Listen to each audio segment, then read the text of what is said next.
Pertentangan iblis melawan Tuhan sudah ada sejak masa di surga. Ketika dia sebagai malaikat yang tinggi derajatnya, di situ kemuliaannya membuat dia ingin setara dengan Allah, bahkan mengalahkan Allah. Dalam konten-konten sebelumnya, hal ini dibahas dan ia akhirnya kalah dalam perangan di surga dan dibuang ke bumi oleh Allah, dan dia menyeret sepertiga dari semua malaikat yang di surga, dan mereka menjadi bala tentaranya, bala tentara sinaga, ular tua, iblis, Satan.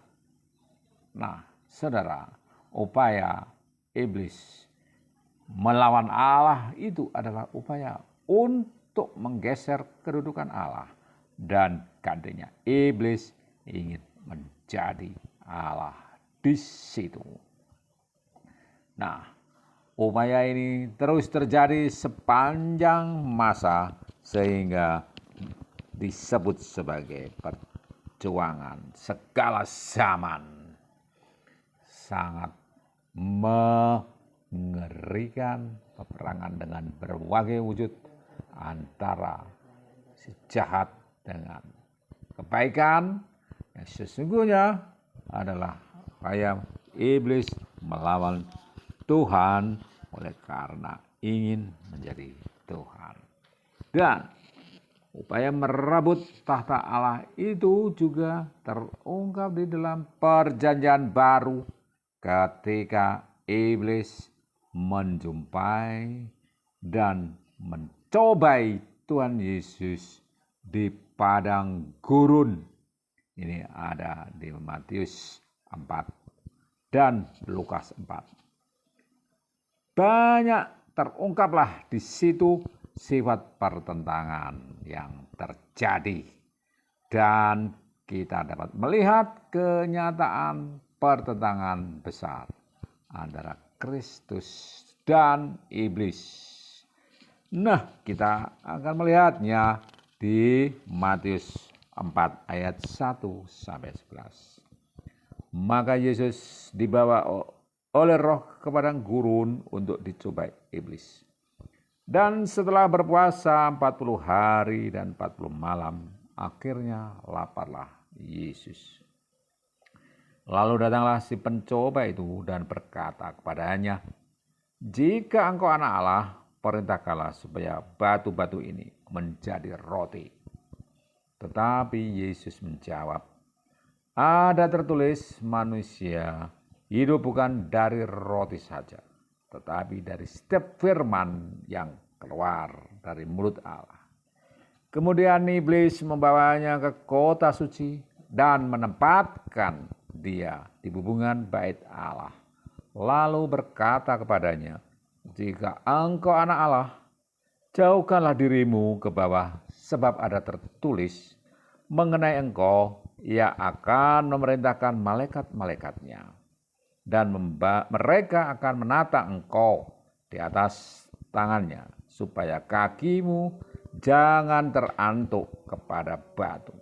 Yesus berkata kepadanya, "Ada pula tertulis, janganlah engkau mencobai Tuhan Allahmu." Dan iblis membawanya pula ke atas gunung yang sangat tinggi dan memperlihatkan kepadanya semua kerajaan dunia dengan kemegahannya. Dan berkata kepadanya, "Semua ini akan kuberikan kepadamu jika engkau sujud menyembah aku." Dan maka berkatalah Yesus kepadanya, "Nyahlah iblis, sebab ada tertulis, engkau harus menyembah Tuhan Allahmu, dan hanya kepada Dia sajalah engkau berbakti." Lalu iblis meninggalkan dia, dan lihatlah malaikat-malaikat datang melayani Yesus. Di sini iblis menemui Yesus sesudah Roh membawa Yesus ke padang gurun. Nah, Di situ kemudian iblis datang. Yesus sebelumnya berpuasa 40 hari sebelum perjumpaan itu.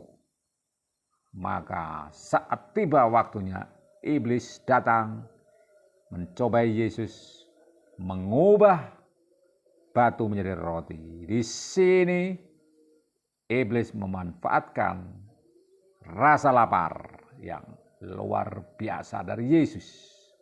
Dan apa kata Yesus? Manusia tidak hidup dari roti saja, tapi dari setiap firman yang keluar dari mulut Allah. Iblis gagal pada pencobaan yang pertama.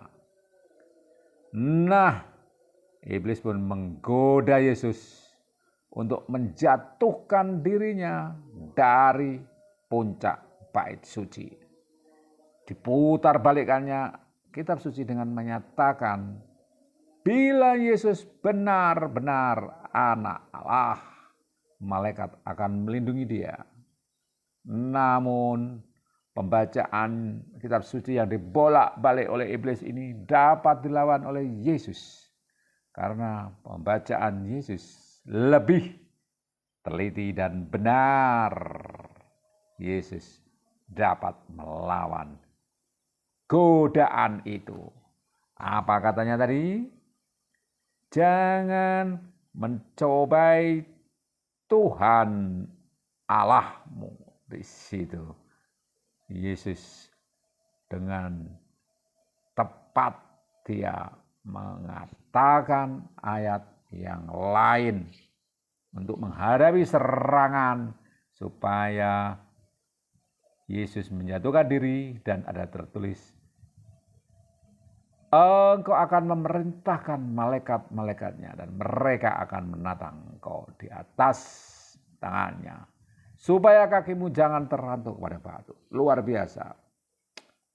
Ayat yang diputar balikan oleh iblis ini terletak di dalam Mazmur 91 ayat 11 sampai 12. Mari kita baca. Mazmur 91 ayat 11 sampai 12.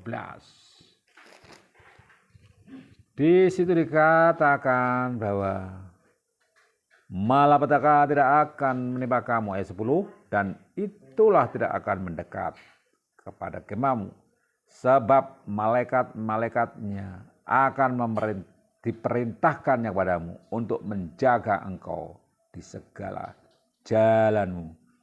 Mereka akan menata engkau di atas tangannya, supaya kakimu jangan terantuk kepada batu. Singa dan ular tedung akan kau langkai. Engkau akan menginjak anak singa dan ular naga. Nah, di sini ayatnya punya konteks yang berbeda tentang dalam lindungan Allah bahaya, bukan sengaja menjatuhkan diri. Maka akan terjadi itu. Di sini adalah dalam lindungan Allah.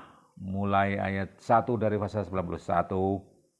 Orang yang duduk dalam lindungan yang maha tinggi dan bermalam dalam naungan yang maha kuasa akan berkata kepada Tuhan, tempat perlindunganku dan kubu pertahananku, Allah yang kupercayai. Sungguh dialah yang melepaskan engkau dari jerat perangkap burung dan seterusnya. Nah, sebab Tuhan, ayat 9, sebab Tuhan ialah tempat perlindunganku, yang maha tinggi telah kau buat tempat perteduhanmu. Malapetaka tidak akan menimpa kamu, dan tulah tidak akan mendekat kepada kemahmu. Nah, ini adalah perlindungan Allah pada setiap orang yang percaya kepadanya. Bukan orang yang mencobai Tuhan Allah. Yaitu dikatakan, malapetaka tidak akan menimpa kamu dan tulah tidak akan mendekat kepada kemahmu, sebab malaikat-malaikatnya akan diperintahkannya kepadamu untuk menjaga engkau di segala jalanmu. Itu bukan untuk orang yang mencobai Allah. Jadi dalam segala kehidupan kita, jangan sekali-sekali mencobai Allah. Karena dikatakan oleh Tuhan Yesus di ayat 7. Yesus berkata kepadanya, ada pula tertulis, janganlah engkau mencobai Tuhan Allahmu. Di ayat ini mengutip dari Ulangan 6 ayat 16. Mari kita baca Ulangan 6 ayat 16. Ulangan 6 ayat 16 mengatakan, janganlah kamu mencobai Tuhan Allahmu seperti kamu mencobai Dia di masa. Haruslah kamu berpegang pada perintah, peringatan, dan ketetapan Tuhan Allahmu yang diperintahkannya kepadamu. Haruslah engkau melakukan apa yang benar dan baik di mata Tuhan, supaya baik keadaanmu dan engkau memasuki dan menduduki negeri yang baik yang dijanjikan Tuhan dengan sumpah kepada nenek moyangmu, dengan mengusir semua musuhmu dari hadapanmu seperti yang difirmankan Tuhan. Di ayat 16 ini jelas saudara-saudara, di Keluaran 17 ayat 1 sampai 7 pada saat itu di masa. Keluaran 17 ayat 1 sampai 7.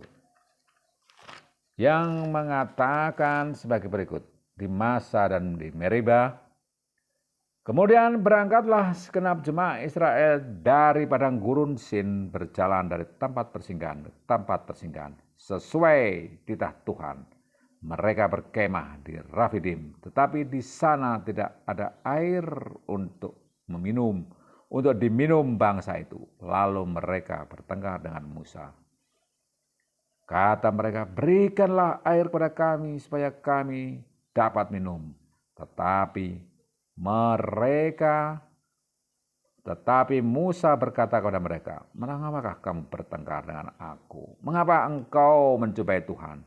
Hauslah bangsa itu akan air di sana, bersungut-sungutlah bangsa itu kepada Musa dan berkata, mengapa pula engkau memimpin kami keluar dari Mesir untuk membunuh kami, anak-anak kami dan ternak kami dengan kehausan? Lalu berseru-serulah Musa kepada Tuhan, katanya, apakah yang akan kau lakukan dengan bangsa ini? Sebentar lagi mereka akan melempari aku dengan batu. Berfirmanlah Tuhan kepada Musa, berjalan di depan bangsa itu, dan bawalah beserta engkau beberapa orang dari antara tua-tua Israel, bawalah juga di tanganmu tongkatmu yang kau pakai mengukul sungai Nil, dan pergilah. Maka aku berdiri di sana di depanmu di atas gunung batu di Horeb. Haruslah kau pukul gunung batu itu, dari dalamnya akan keluar air sehingga bangsa itu dapat minum. Demikianlah diperbuat Musa di depan mata tua-tua Israel. Dinamailah tempat itu Masa dan Meriba, oleh karena orang Israel telah bertengkar dan oleh karena mereka telah mencobai Tuhan dan mengatakan, adakah Tuhan di tengah-tengah kita atau tidak? Sangat penting sekali saudara, jangan sekali-sekali kita mencobai Tuhan Allah kita, karena betul jelas penyertaannya kepada kita.